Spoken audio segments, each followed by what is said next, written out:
you spend with Cleat and his crew, talking about the kickoff stuff? He said that you were you and Matt were helpful to sort of discuss it. Yeah, we spent an extensive amount of time here over the 2 days. I don't know how long exactly, but they were in all of our meetings.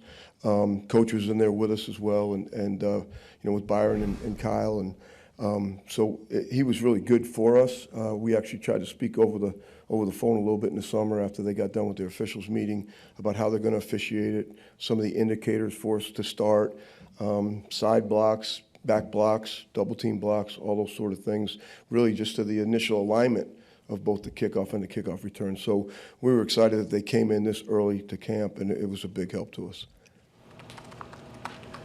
We were talking to Tyler Davis a couple days ago, and he mentioned that when he was out that you kind of almost made him assistant coach as far as scouting reports and stuff like that.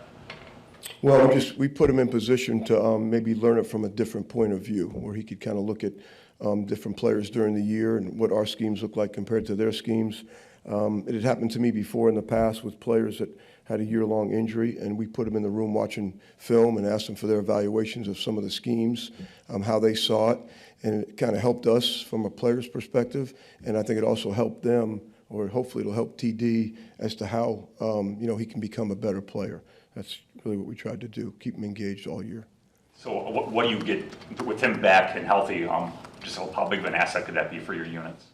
Well, I just think it's an asset for him, certainly. And he, during the year last year, he voiced some of his thoughts to some of the players. So it's just exciting, really, to have a healthy TD back, being the leader that he is, player that he is, the locker room player that he is. So, and I'm excited for him in the direction that he's going.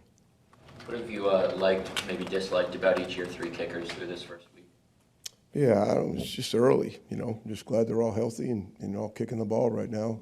The wind has been a nice, pleasant surprise for us. Hasn't been a tremendously crazy windy day, so it's been advantageous to them. But it's still a long process. It's early in the process of what we're trying to get to at the end, and we'll just keep kicking. As long as I've been covering this, every coach they always kick with the wind. What's the reason for that? Would there be any value in ever going against it? I can't speak for them, but we haven't done that here. We kick both ways here. We did it a bunch in the spring. I know we kicked a bunch of days into the wind that we had in the spring, and the wind is different here than it is in Lambeau, and so we're looking forward to family night and see what the kids look like on that night as well. But since I've been here, Coach LaFleur loves to throw into the wind. So when he does that on offense, we kick into the wind on those days. So we do it both ways. We've only seen, obviously, what's out on the field, so I'm sure there's much more that goes on with those kickers behind closed doors. But right now, Greg and Anders, they're exactly the same. I think they both missed one in the stuff. If they go through the whole summer and they're basically have had the same results, how do you decide? Again, we're in a kicker competition. I think there's competitive position battles going on throughout the team, and we're going to have constant conversation about it, and we'll sit down collectively and make a decision when the time comes. Rich, some teams have considered using for kickoffs someone other than a kicker, maybe another defender or someone like that. Have you had any thoughts in that regard? Well, you have to have one, first of all, so we'll see what happens when we play those other teams and what they do. I think this new kickoff thing is going to be fun and confusing and different, and a lot of questions are going to arise regardless of what position we're talking about. So see what happens. Rich, last year your unit led the NFL with 28 penalties, special teams penalties. What do you have to do to bring that down, and is it a byproduct of just having so much youth and being such a young team? Maybe all of the above, the part about getting the penalties down. I think it has to do a little bit about our play style to some degree, depending on what the penalties are. To your point, our youth to some degree. And then at times, undisciplined players, making personal decisions to do some things out of the realm of what we're coaching or what we're teaching. So we hope to rectify that. But, penalties not always the indication of really how you're playing, to be honest with you. I mean, thought we have an aggressive play style, so I'd love for that number to be down. Rich, you mentioned competition along the roster, but I think the one player that doesn't have it is Daniel Whalen. What's impressed you about him so far, and what do you expect from him in year two? Well, we expect him to, play a little bit better. We thought he really played well in the red zone as the year went on. It's something he worked hard at. He's got a big leg. He's really done a good job of improving his holding. He's holding for 3 different kickers right now, and he's kind of been holding for 3 different kickers for a while through OTAs, and so that's a responsibility as well. But he's extremely smart, athletic. We'd like to get our field punch a little bit better directionally. I think he's working on that. So hope he makes a jump a little bit in the field and continues to improve in the red zone. It's probably a safe bet that Keyshawn's going to return kickoffs. Is punt returner an open competition, or do you feel like you have that pretty well squared away? Well, I think, again, both of those guys rotated last year, and we'll see what some of the young guys do as we get through the preseason.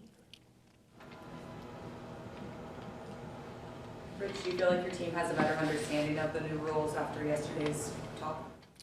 I'd say after yesterday's talk, yes. I think we all do. Again, to the lead question about having the officials here, we actually asked one question to start the whole thing, and we were in a 25, 30-minute discussion about the one question about what the indicator is for all of us to get started, how it starts. So great question, and I'd like to think we all, players included, it was good conversation in our meetings. Cleat had a chance to talk to them a little bit, and so the side officials and how it's going to start. So, yeah, I think it certainly helped us all.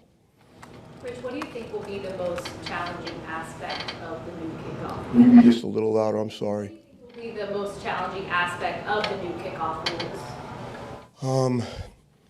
I'd say as the year is going to go on, because it's already happened, we feel like there's going to be amendments to the rules according to what happens in the game. The parts of if the ball doesn't get to the 20, it goes to the 40. If the ball hits the ground inside the 20, goes in the end zone, it goes to the 20. If you catch it in the end zone, you take a knee, it goes to the 30. So situationally, it's like, are you going to play every ball? Or are you going to, kick a touchback? What's the new drive start going to become? If the new drive start becomes the 30 and you give up 2 returns to the 38-yard line, the next one you're going to kick it out and make it a touchback, I think those are the unforeseen consequences of what's going to possibly happen. Is we're just going to have to play it and see what we're going to do. So, I think there's going to be many challenges. Some I don't really know what they are yet, if that makes any sense. Rich, how about onside kick? That's the thing, even after talking to Cleat, I'm a little fuzzy on it. Where does it take place from, and what about that rule?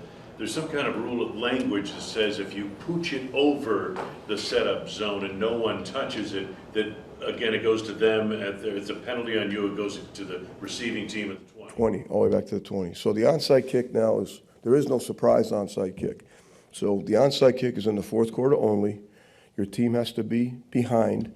You have to declare you're going to kick an onside kick, and you have to kick an onside kick that has a chance to be defended or played by the kicking team. If it goes through everyone or you pop it over the top and they can't make a play on the ball, it's going to be a penalty. It's going to go all the way to the 20. So they want the onside kick to be a viable play. They don't want you to be able to put it somewhere, pop it over their head to the return guy. The line of scrimmage for the onside kick, is it your 40, the kicking team, or is it the receiving? No, it goes back to the 35, and we're going to get back in a traditional type formation, 5 and 5. Correct. Team's 35. Correct. And it's going to go back to a 5 and 5 on each side for the kickoff. Rich, you've spent many years in football. Is it exciting to be doing something that's totally new with all these new rules? Yes and no. I think in the beginning, where everyone had questions. Now, this is it. This is what we have. So let's embrace it. Let's get excited about it, and let's see how good we can get at it. Do you think there could be tweaks to the rule as it goes along? Cleat had mentioned that there may be during the season. I do. I think we all do, and I think especially as we go through the first 3 preseason games, I think there'll be some sort of maybe amendments to some of the rules, those sort of things, maybe amendments to some of the lineups as well. And, fortunately, we're going to practice against 2 teams. I think we've been encouraged to practice this against each other, have conversations about it, and talk about sending some of the practice film into the league so they can kind of see what it looks like from a practice setting as well. You've had some time to practice it. Is there anything already that you think should be changed? Well, I haven't thought of it that way. It's a great question. They already came out with a kind of an amendment for the tee. The ball has to be in the cylinder of the tee, or you have to be on the ground and leaning on the tee. Can't be laid flat on top of the tee.